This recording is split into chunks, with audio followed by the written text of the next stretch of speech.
Good evening and welcome to tonight's meeting of the Commonwealth Club of California. Find us on the internet at www.commonwealthclub.org. I'm Ann Clark, a member of the club representing the Business and Leadership Member-Led Forum. Our program tonight is Global Corporate Social Responsibility: How you can scale your philanthropy and volunteer programs worldwide. Please note that this program was also listed in our February and March magazine and on the website as truth-telling about corporate responsibilities. It is my great pleasure to welcome Bob Saldick, who is a former president of the Board of Governors at the Commonwealth Club and continues on the board even today. He is also a CEO of Raycon. Thank you very much. I'm delighted to be here. Pamela Hawley is an old friend, and I've been involved with her for, well, I shouldn't say that. I've been friends with her for a long time, especially with her father here. Pamela has been a unique human being. She has founded organizations which have had legs and which still survive and which are doing extremely well. Her current major organization, I think it's fair to say, is Pamela Hawley as the founder and CEO of UniversalGiving, which has become one of the most well-known organizations in its field. It's a web-based marketplace that helps people give money and volunteer with equal opportunities all over the world. All the money that people donate to this organization get distributed to the people that they study. Pamela also founded UniversalGiving Corporate, a customized service helping Fortune 500 companies scale their own corporate social responsibility programs worldwide.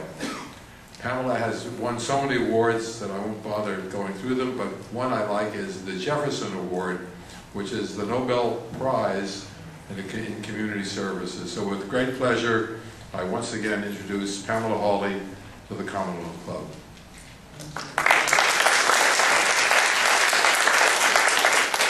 Thank you very much for being here this evening, and I like what Bob said. We are old friends, and that's very much the same motive of this panel this evening, talking about what's going on in global corporate social responsibility all across our world. It's a conversation tonight. We look forward to your questions and to making this interactive and something that we can really dive down deep and get into the issues of what it takes to scale these corporate social responsibility programs worldwide. So we're going to be discussing this, and just as a little bit of a basis here with UniversalGiving, we help companies with their global CSR programs by going in and determining what kind of policies do you have in your headquarters on community relations and corporate social responsibility, and how can we help scale those worldwide while also taking into account what's happening on the local field, the local ground. It's incredibly important that you've got some stability from what comes from headquarters, but then also listening to what's happening in all the countries in which your local employees are operating. And very important to be sensitive to both.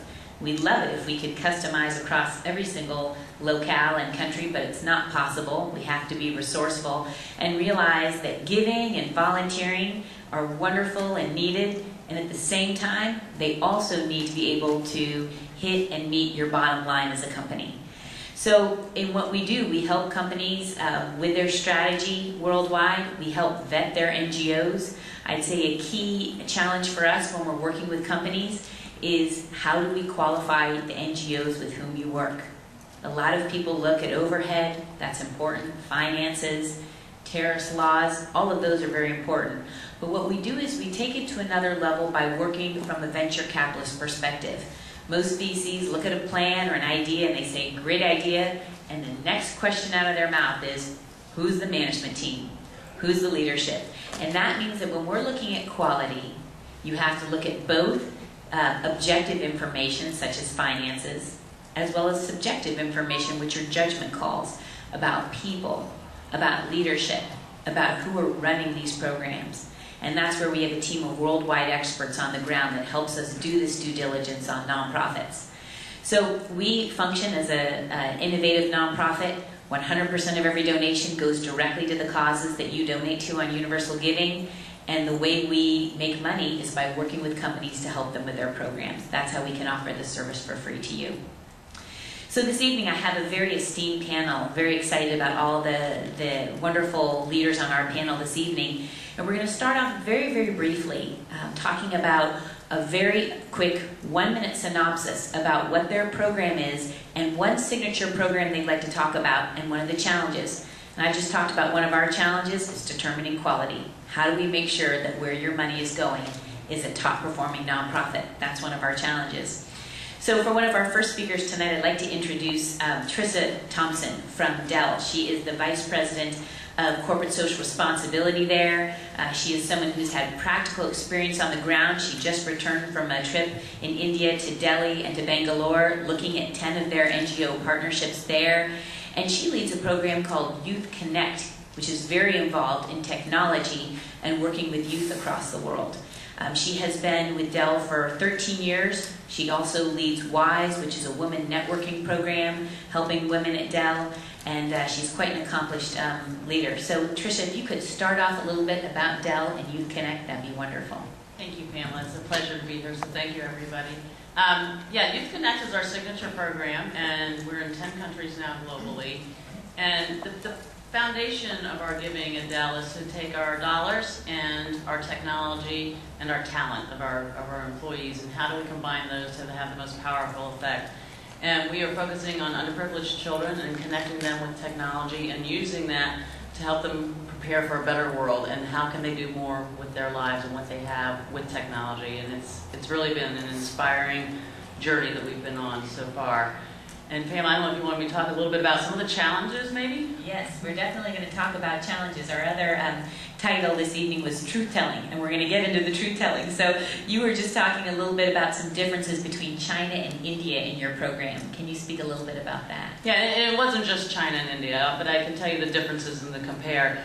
One of the things you have to really focus on when you're going into a global program, and my team, by the way, that does all of our global giving is a team of 4. And so it's very, very small. So when we're doing the global giving, you really have to look at the quality of the programs where your dollars are going and your technology is going. And so when we were recently in India, we looked at how is the technology being used with the children in the classroom. So we went and visited the classrooms. They were doing demonstrations, or we participated in the classroom exercises. And in one of the classrooms, and then we had the same experience in China, technology, the kids were using it to solve problems, to connect inner city kids with kids that were out in more rural areas, to work together, to solve things like looking at climate change in China, or how to do a neighborhood association in India. We went to another one of our facilities where we're giving some money in India, and all the students sat and they had their notebooks. They need to share them in front of them, and that the textbook was on the notebook, and the teacher had, you know, she projected her notebook screen up on the top, and it was a textbook, and so they were all reading from the textbook together using our technology. And that is a very ineffective way to use our technology to teach children how to get better in the world. And one of the things you have to face is once you're in one of these locations and you touch these children's lives, your employees work with them, they have your computers, it's very hard to get out from both a brand perspective, just a logistics perspective. So you can't just turn around and walk away. So you have to think about how do you help that organization do what they're doing better. And if ultimately you can't, you do have to think about long-term, how do you make a transition? And Tricia, that's a very good point. One of the things that we have to make sure when we're going into global corporate social responsibility, it can't just be the giving and the volunteering and the goodness. It has to make sure that it improves the brand of the company, that it attracts employees. Most young employees are asking when they're seeking jobs these days, they're saying, what does your company do for the community? So it's about employee retention and attraction. It's also about client stickiness. Can your clients feel good about you as a company? And then hopefully it is eventually about product adoption. But that's one of the biggest challenges is abroad, is that once you go in, it's not so easy to pull out. You have to think about those other factors about how it's going to affect your brand, even if the program is ineffective, and make sure that you can turn it around. I want to introduce our second speaker, Gabi Ziedelmeier, who is based in Switzerland, and prior to that was in Germany. She has been with HP for more than 25 years, a phenomenal leader there who was a global VP of marketing. And now she is a VP of Global Social Innovation. And she's going to speak about two programs that she's been involved in. One that is identifying counterfeit drugs, and the other one is entrepreneurship. Very important about youth across the world and making sure that we have a stable enough workforce as we progress. I noticed the other day that Tunisia has about 30 to 40% of their population there are unemployed students from college who don't have any jobs. It's 30 to 40%, and that's a high amount. And so we're really hoping to be able to groom a new workforce for this new world. Well, thanks a lot, and it's very good to be here to talk a little bit about our programs. And I have to say, listening to what Teresa just had to say, we face exactly the same.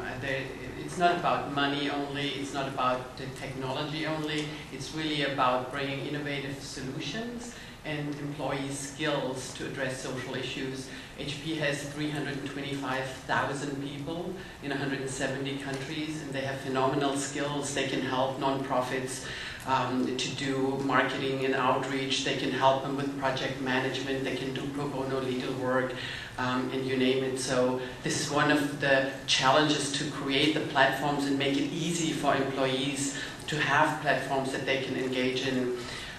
The programs that we've chosen that we think we can best serve with our technology are in healthcare, education, and entrepreneurship. In healthcare, what we're trying to do is identify the big problems that technology can address. And one of it is the fact that about 700,000 people die every year from taking counterfeit drugs.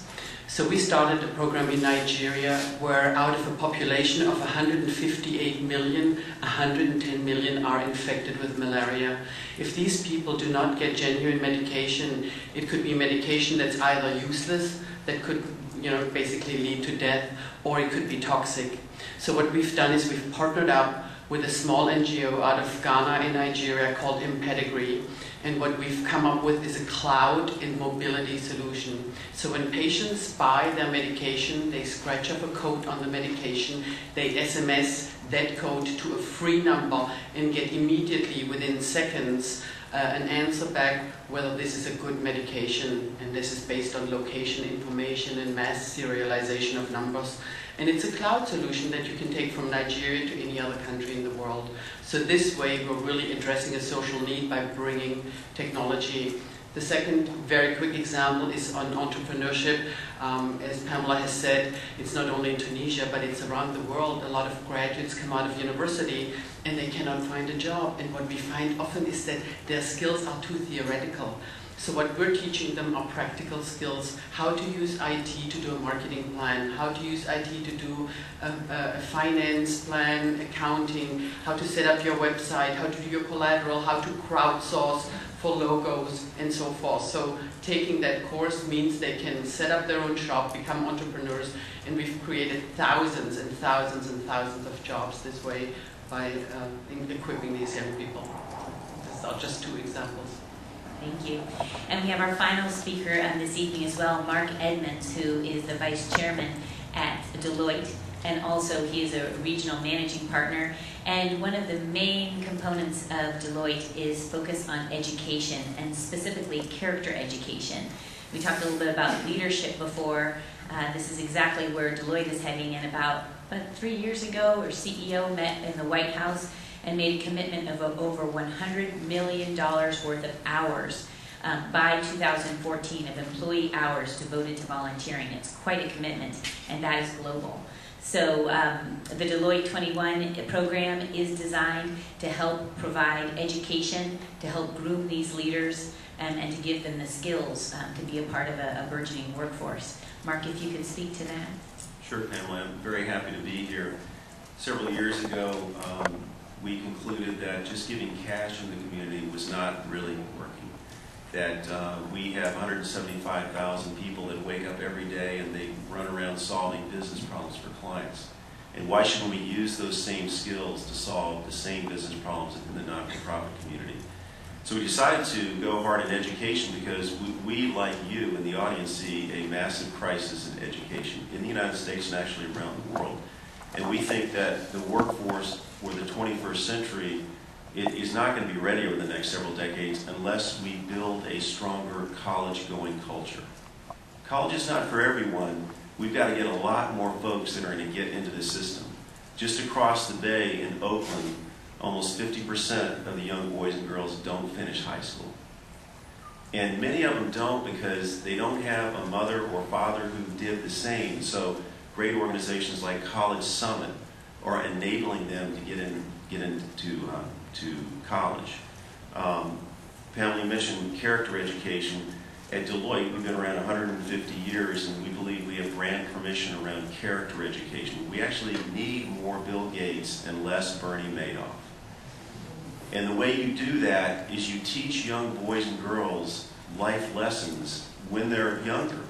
And organizations like Positive Coaching Alliance down in Stanford are doing just that, helping coaches coach the right way. That yes, you want to be competitive and win, but much more importantly, honor the game, honor your opponent, play fairly, play as a team, better yourself. Those are great things. Those are the types of young boys and girls that eventually I want to hire. I want as our public policy makers. I want as doctors and lawyers. So character education is as important as the technical education we give around the world. So we decided to go very deep on education, and personally, I go very deep on character education. It's very important to me. Great.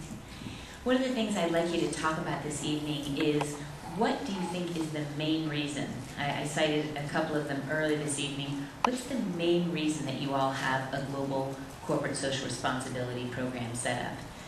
Is it for the employees, for clients? Is it for helping keep people happy on the ground locally? Gabi, why don't you start off? So for HP, I think our founders have been known for over 75 years to basically give back to the community from the first day of operations, which differentiates HP from many other companies that just have recently discovered that it's important to be a good social citizen. So being and creating good social impact has been in the DNA of the company. But I think also in order to do that in a sustainable way, you have to take a look at the benefits this also brings for the operations. When we take a look at our reputation, and we do reputation surveys around the world, 25% of our customers' reputation is really made up by the factors of the work that we do. They look for us to provide training, to address the digital divide, to create jobs. 25%, that's a really, really big number. Also, we help the company grow. We enable discussions, relationships, and partnerships that the business cannot create. We have, for example, done a project with the Clinton Health Access Initiative in Kenya, where we expedite the blood testing of infants, and this has really helped us to sit at the table now with the health ministry in that country. And all of a sudden, we're being invited when they do requests for proposals. One also very important point is that our employees want to see us engage. And again, HP is a metrics-based company. We measure everything. We have taken a look and have asked the employees around the world, and we've seen that every point in the perception that goes up in our employees' perception of our being a good social citizen basically makes them twice as likely to stay with the company. Now think about that. We all need our really good employees. They are the best asset that we have as a company. And this work makes them engaged, ties them to the company as we share the same values. And so I think there are plenty of good reasons why this is important beyond just creating social outcomes. Yeah, we're about stickiness, right? We're in the business of we don't sell widgets or anything else. We sell our people, right? We have 175,000 people, and we sell advice to companies. And when you talk to recruits on campus, they actually interview us, right? We talked about that earlier. They interview us and say, "What is your corporate social responsibility efforts? What are you doing today?" So they interview us as much as we interview them. And it's just, it creates huge stickiness, and it aligns with our business strategy if you go deep on a particular topic. And when we talk to our people about education, that sticks as well, especially youth education. In the end, it's all about the kids.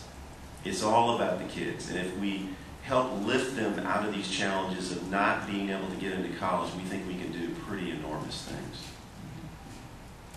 I just want to provide a reminder to you that you are listening to the Commonwealth Club of California radio program, and our program this evening, how you can scale your global philanthropy and volunteer programs worldwide. Trista, did you have another comment? Yeah, absolutely. Dell was founded completely on the idea of democratization of technology. So if you know the Michael Dell story, started out with college dorm room, and what he did was put it on the internet. So we were the first company that really launched that whole purchasing on the internet. I was at Dell when we finally hit $1 million a day in technology sales. The other thing we did is bring the prices down. So the whole company really, that was founded on this whole idea of how do you make technology accessible to everybody. And as we have become a global company, that's part of our core strategy, going global as well. And a piece of that is very natural for us to do that for people then who are underprivileged. How do we make sure everybody has access to technology? And even though prices have come down, having just come back from India, really not everyone can afford the technology yet. We hope to get closer to that point. So how do we help that? And then another key piece to our whole strategy has always been about education and how do we work with children. And so this is a natural extension of our founder. One of the challenges too that, as we speak about global is it's a very, very big world out there. And so you've got companies and offices all over. Many of these positions are unpaid. You have got employees who are working on global CSR, but most of them is just a volunteer workforce. What do you do when, for example, that person who's been in that position, what do you do when they exit? So this is something Pamela and I were talking about earlier because it's a real problem. When we give money globally, I'm at the headquarters in Austin, we absolutely ask our employees to get engaged and to run the programs locally for us. So whether it's in Mexico, Brazil, Morocco, the United Kingdom, across the globe, that's how we run the programs. We don't hire anybody new. We don't use an outside third party to run the programs. It's run by our employees. And we get very passionate employees. You'd be amazed at the amount of volunteerism. But sometimes that employee gets a different job, or they leave for personal family reasons, and then sometimes you have this big gap. And so we're really working on figuring out what's the right answer to replace those employees very quickly. So we usually have a team, and that helps. So you've got some other people that understand. But we were actually just talking about the idea of sort of co-chairs in every region, and I think that's actually a fabulous idea. And so I'm going to use some of your ideas and launch them tomorrow. Okay, that's great. It's one of the things that we do with our clients is suggest that having co-chairs so that if someone leaves, you have someone else cross-trained and ready to go. It's one of the most important things in building a team. We do that a lot at UniversalGiving. I've got some of my wonderful team members over there, and everyone knows we have cross-training days and sessions where everyone is getting cross-trained so that we all are able to help jump in for whatever reason that someone might be there. And when you're dealing with global, and especially with so many moving components on global, it's essential that you've got that team. And not just a team supporting the leader, but someone in a co-chair role that can take on that leadership role.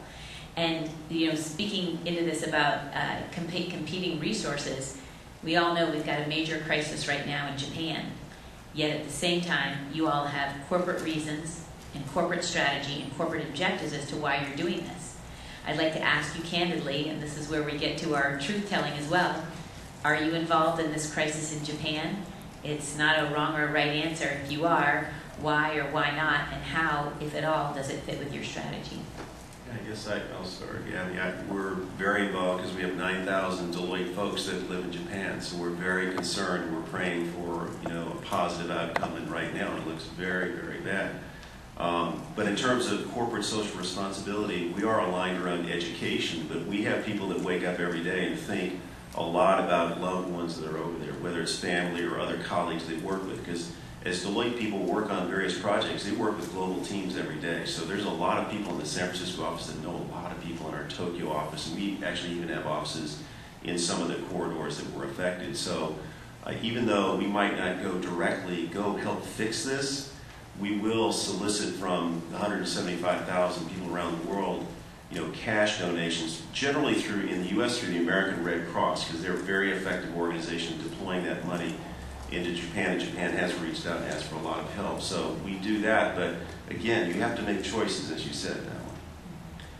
So the way we react to disasters is mainly through the HP Company Foundation. So we've made an immediate donation to save the children of $250,000 into the Red Cross again for $250,000, and we're matching another $350,000 of employee giving, and that's going very, very, very fast. So a lot of our employees are stepping up. I assume this whole amount will be matched, which would be another $700,000.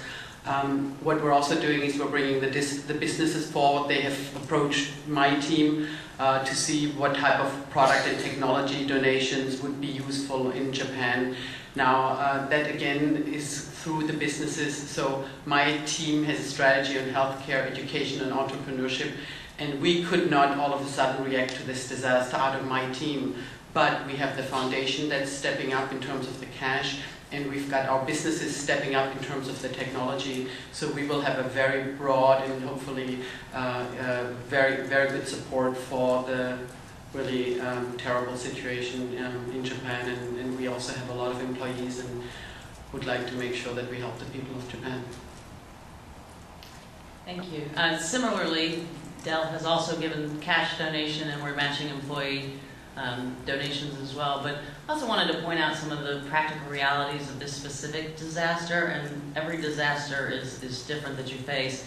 This one has some really hard realities about the aftershocks, the lack of electricity, and then obviously the nuclear power plant issues that they're having. So in some instances when we've had disasters, people know right away what they need. In Katrina, it was pretty fast. People knew what they needed. We could get the hospitals up and running in terms of the technology very, very quickly. Technology and whether they have servers right now is not the core focus of what's going on in Japan. So this is one that's actually going to play out over time. We will know more about how we can better give our dollars and our equipment as time progresses on this one.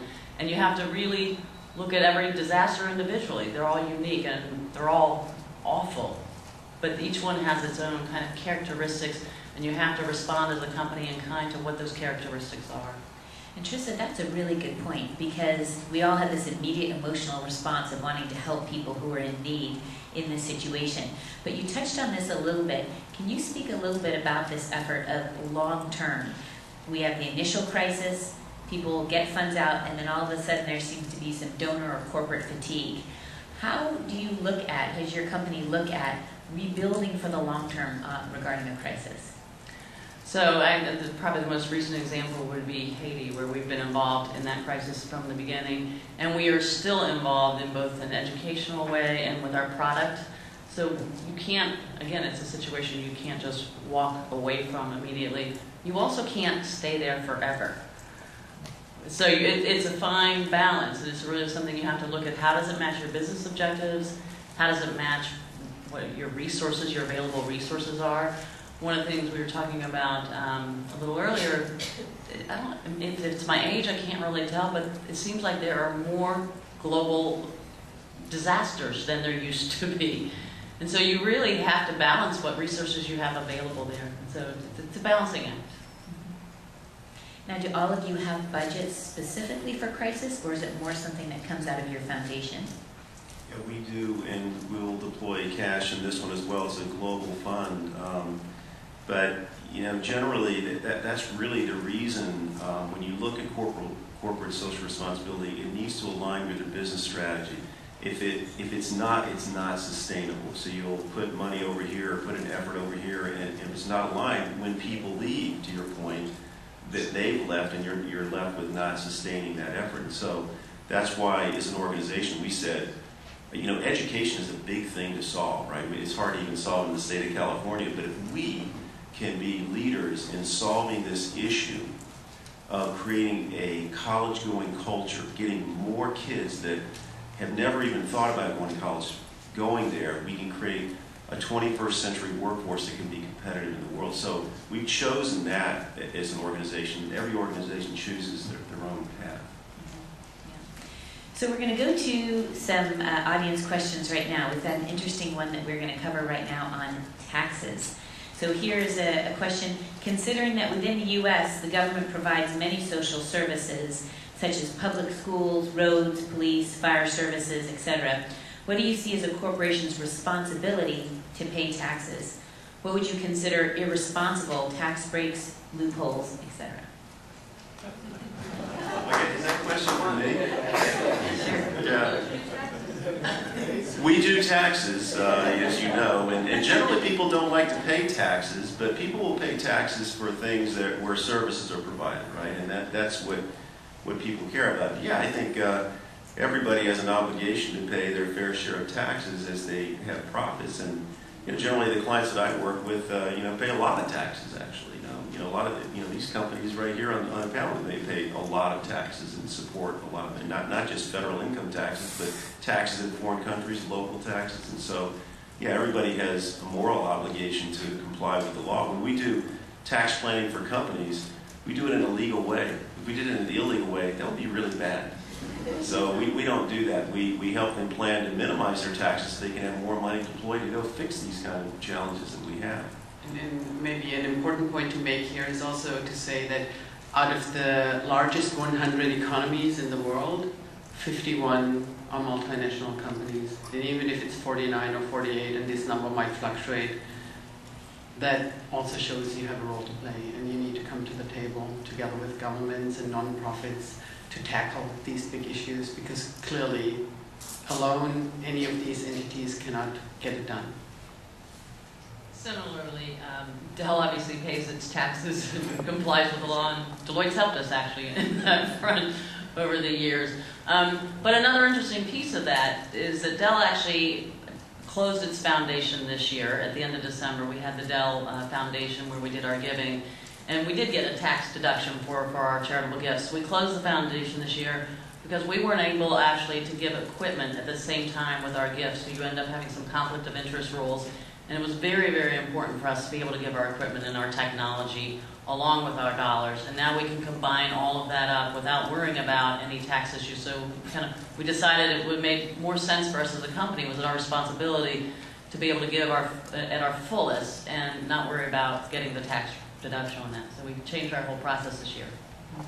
And that's important to follow that sometimes when a program isn't working, which leads right into our next question from the audience. Can you share an example of a failed CSR program and why you think it failed? How has that failure informed your current CSR strategy? I will give an example. One of the questions I'm asked the most when people go to volunteer or they go to donate, they say, what is the biggest piece of advice you have? And often on the volunteer front, you have people who are very much have an American mindset. I want to get in there, I want to do, I want to create the well, I want to build the school. But what I tell them is the big L word, it's listen. People really want to be listened to. They are so excited that you are there to see a part of their day. They want to know that you understand and care about the culture. And often we come in with our way of building things, with not honoring how the local culture might build. It really struck me, for example, on a trip to Guatemala, the difference between, I would say, inspiration and efficiency. The U.S. in a lot of ways is very, very efficient, but a lot of other cultures operate also off of ritual and cultural inspiration. And when I was volunteering there on a trip on a farm that was working to be sustainable, some Americans had come in, and when they were planting the corn, they said, oh, no, stop putting in 6 or 8 corn kernels. No, you only need to put in 2, and one of the 2 will survive. And the local tribal leader said, that is absolutely against earth, God, and our deity. There are 6 to 8 kernels in there. One's for the family, one is to bless the next farmer who operates this land, one is to bless the marketplace, one is to bless God. And those 6 to 8 kernels might have seemed very inefficient from an American perspective, but it was considered very important from a holistic perspective on the ground. And if you went against that, you did not get local buy-in. And I'd say where CSR programs fail the most is when you're not listening and you're not getting local buy-in about how things are done on the ground. It's not just what's most efficient, and it's not the American way.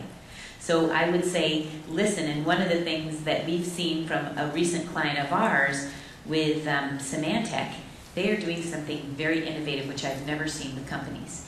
Most companies go abroad, and wherever their employees are, they set up programs. So they set up a CSR program because that makes sense to do good business on the ground in that locale. Get local buy-in, work with political officials like Gabi's mentioned. But what Symantec is doing is they are going and investing and donating in the continent of Africa before they have an office there. What does that say? It says, I care about your community before I'm going to go set up business here. I'm going to cultivate relationships with you, learn about your lives, care about your lives before we do business. I think it's very profound, and it's a wonderful innovation that I think more companies do as we go forward. Could you all describe something that maybe hasn't worked so well, what you've done about it, and how has it changed your current programs?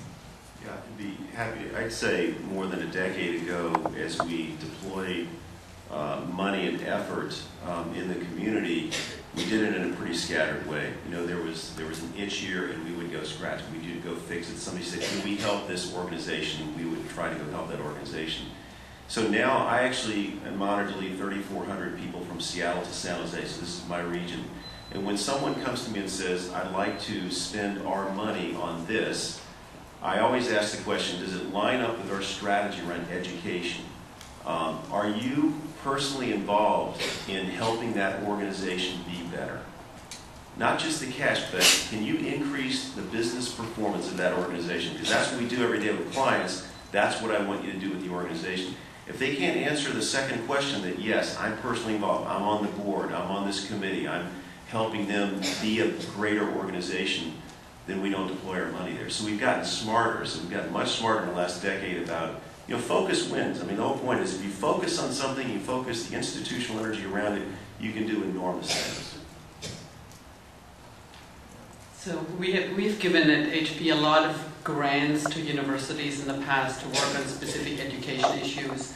And even though I'd like to say that in many instances there were some really good ideas coming out of these research grants, I don't really think we changed the world with that. We changed maybe that university in a couple of classes, but we were not really able to make a sustainable change to solving these issues. So what we said is we really need to change that fundamentally and redeploy these resources. And now we've created a program that we call Catalyst Program, and we've chosen 5 consortia around the world that work with us on some of the really big issues, specifically in STEM education. And STEM stands for science, technology, engineering, and math. And these consortia are around the world. There is one, there are 2 in the US, the Sloan Consortium, and also Carnegie Mellon. We're working with Future Lab in the UK, Agastya in India, and Morocco in South Africa. And just one example that we've identified as a big issue is when you go to the emerging markets, you can see that a lot of students get content served up to a smart mobile, and they're really, they have ingenious ways of working with this mobility, and we can learn from them because they really have never seen brick and mortar schools. They will probably never see them because they have very different ways of learning, and they take courses already from different universities around the world. But how do you get a degree in the future when you take courses from 10, 15 different universities?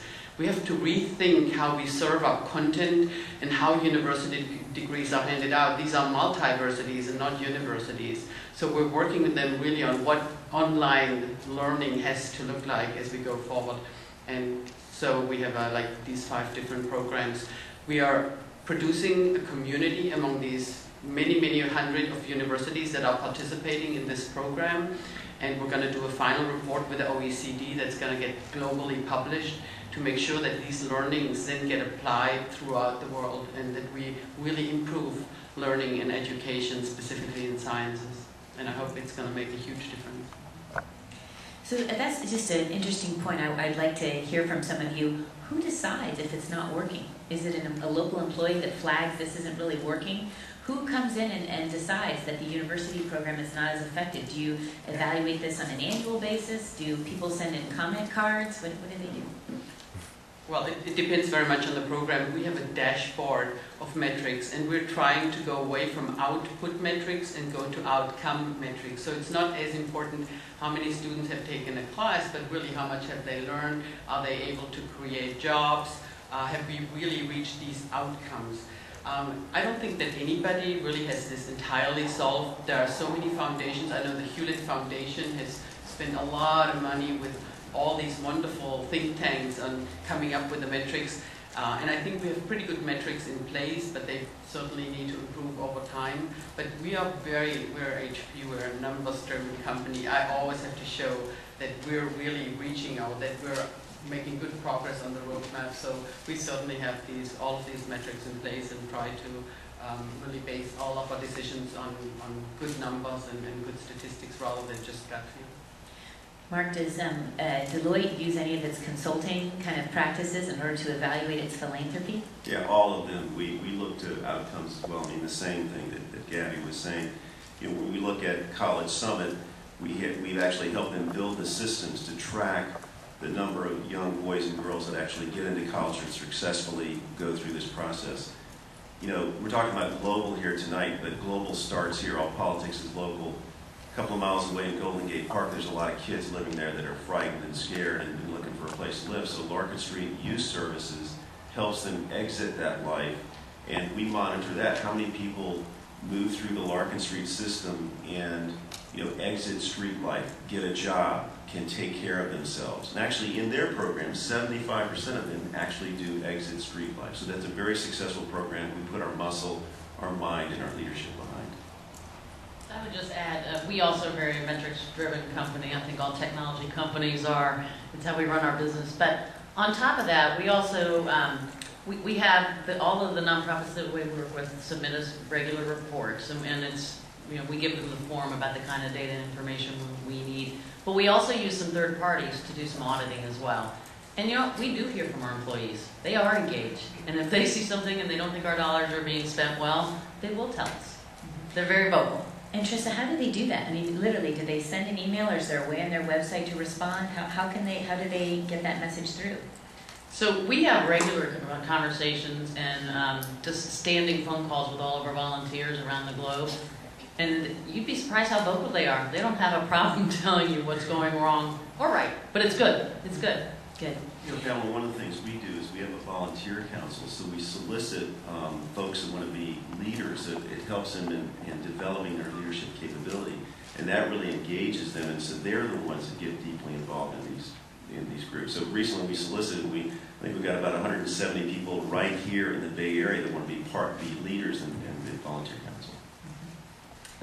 As a reminder, you are listening to the Commonwealth Club of California radio program and how you can scale your global philanthropy and volunteer programs worldwide.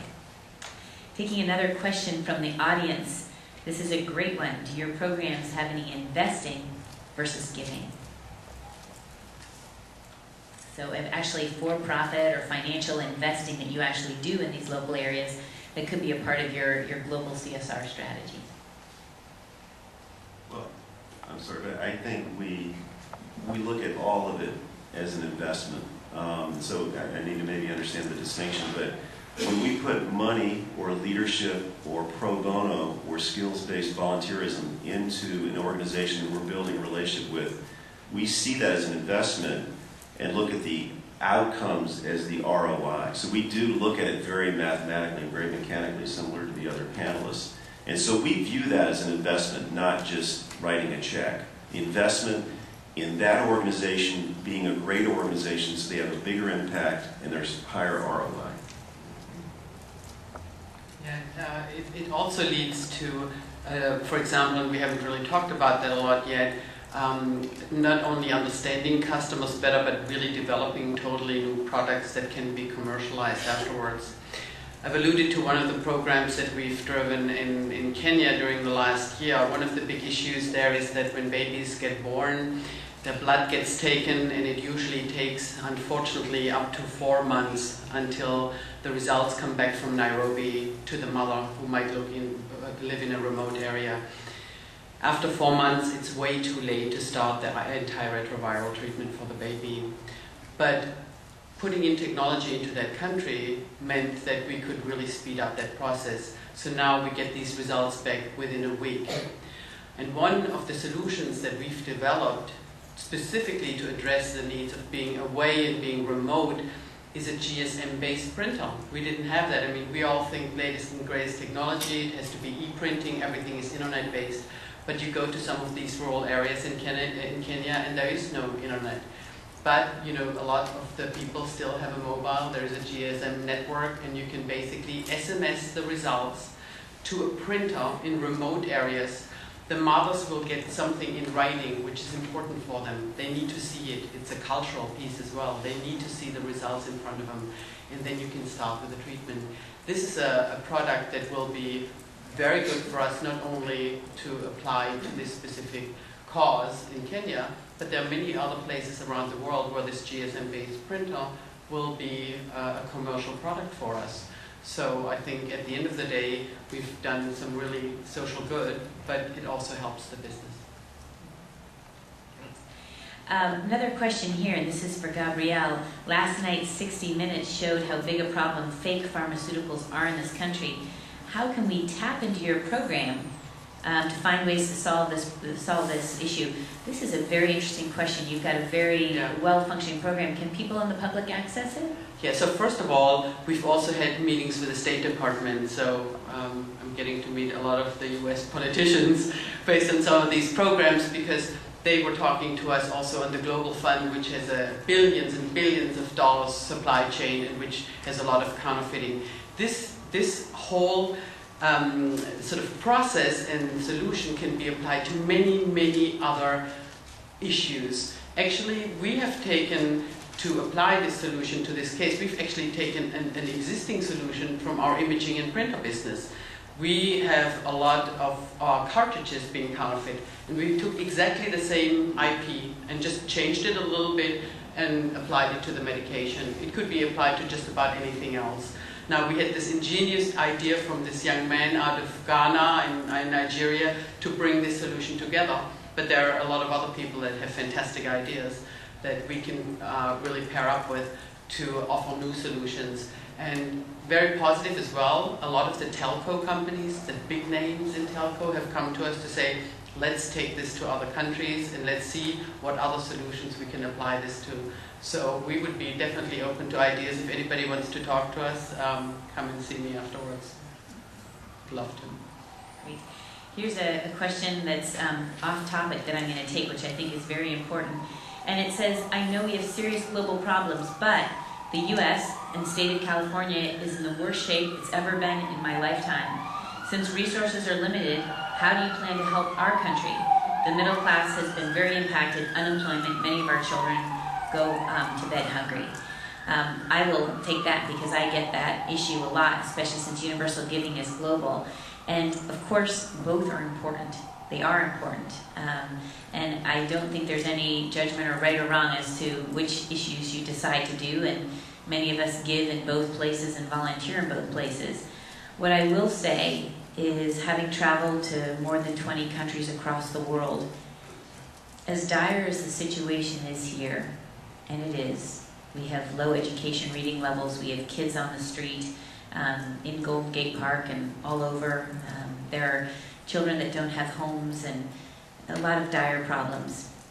But the big difference that I've seen in the U.S. is that we have many, many more resources and options. I think what's a challenge abroad is that, for example, I was volunteering an hour outside of Lima in Peru. We don't really hear about this that much, but most of the women had on average 6, sometimes 8 children. There was no shelter to run to if you were abused, and many, many, more than 50% of the women were abused. There's no shelter to go to. There are rare job training programs. One of the job training programs that I did go to was a very, not ventilated at all, smoky shack that was literally, it was a tool shed, and they converted it into a kitchen, and that's where they were training the women, their young daughters, how to make pastries and selling the pastries on the street. That was the training center. When I was in India, 4 hours outside of Bangalore, you literally had to take partial car, then you had to take horse and cart, and then you needed to walk. By the time we got to the community, we met with the farmers. There's a 25% suicide rate there because the men cannot provide for their families. And so what happens is they end up taking their lives. So I don't want to diminish or say that there aren't challenges here in the U.S., but there are not the resources that we have in these other countries. So that's kind of my response to it. Would love to hear from the panel as well.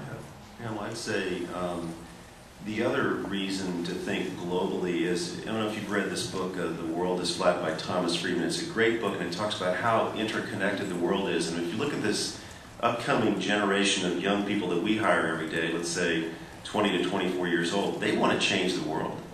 My daughter's 21 years old. She's getting ready to graduate from college. She wants to go to Nepal and teach English as a second language there, and then come back and teach here. And I've said to her, you could do this in Oakland. You could. You have a lot of problems in Oakland, a lot of social ills we could fix rather than going to Nepal. But a lot of young people, they want to be global citizens. That's kind of a cool thing. I mean, that's a really good thing you want to harness in your global organizations, as we all have. But hey, we're all about attacking these social ills here in the United States too. All three of these organizations are. There's no doubt about that. Yeah, we definitely encourage our employees to take a look at their own backyard and to see where in the neighborhood they can go and help. And we give them an hour a week, 4 hours a month that they can work on company time on these issues. So that's a very local thing. But to Mark's point, there is a big desire to also address some of the huge social issues we're facing around the world. And today everybody becomes so aware and sees that we can make a difference. But I think it's a balance between looking at your own area where you can help and where you can step out and share some of your skills with high school students, show them how to write a resume, and be their mentor and coach them. And so I think it's a matter of a mix and balance between the local and also the global thought.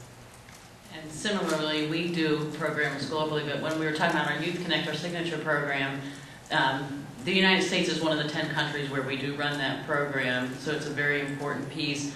We also probably have the highest giving, and it's for a variety of reasons from employees in the United States. There's a lot of legal reasons why we can't do some of this globally. So literally millions of dollars are given in the United States to various different charities. Dell matches up to $10,000 per employee. And so it's actually, employees view that as a huge benefit in the U.S. So we can match those dollars. So it's pretty huge impact in the United States that we have. Great. Well, we've reached near the end of our program, so what we'd like to do is get some words of wisdom from our speakers as to what they would recommend that any audience members here should do regarding global corporate social responsibility. Want me to start? One of the things, and Mark alluded to this earlier, before you start, really think about what is the result that you want to make. What is the impact you want?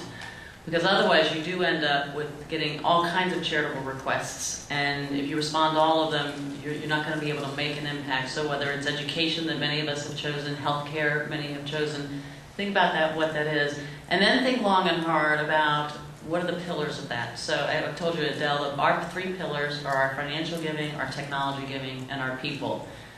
People, if it's not important to you, you might want to just go do medical research. That it's really hard to have your employees volunteer sometimes in a medical research unless you want to make them the subject of the research. So you really have to focus on what is it you want to achieve and how you want to achieve that. And then everything flows from that. It's so much easier.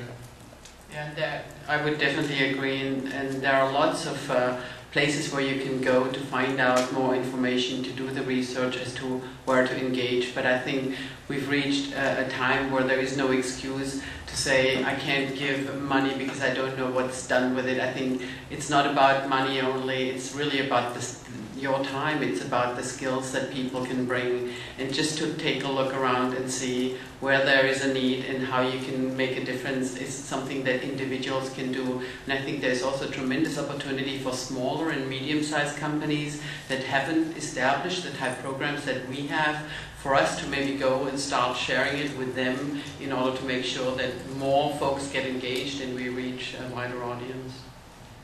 Every employee I hire, I say this to them, as you come to Deloitte, whether you're here a year or 31 years like me, try to become famous for something. Try to become famous for that one thing you want to become famous for. And you might not become famous, but the journey will make you great. It's the same in this. Find that thing that you individually or your organization wants to be famous for, and having an impact in the community. That one thing. Focus really wins in this regard, I think. So go become famous. I would say in our work, for example, with Cisco, they have done a tremendous job in making sure that global corporate social responsibility really breathes at every level. So it's everyone from an entry-level employee to managers to VPs and to the CEO, John Chambers, very, very involved. He recently made a trip down to Mexico to speak specifically not just about business, but also about corporate social responsibility and community relations in Mexico, and heavily promoting education and technology. And so when you see the CEO take a stance that way, it's very exciting, it's very mobilizing and motivating for managers and employees within the company. And so having that leadership take a role, but also mid-level managers, VPs, and employees themselves. I think sometimes we hear and people say, well, what difference is it going to make? Or my company doesn't necessarily believe in this. But you know, one thing we have to realize is that, and I've worked with some people this way, they might be resistant sometimes to international giving or to be involved in volunteering, whether it's your friends or whether it's a company.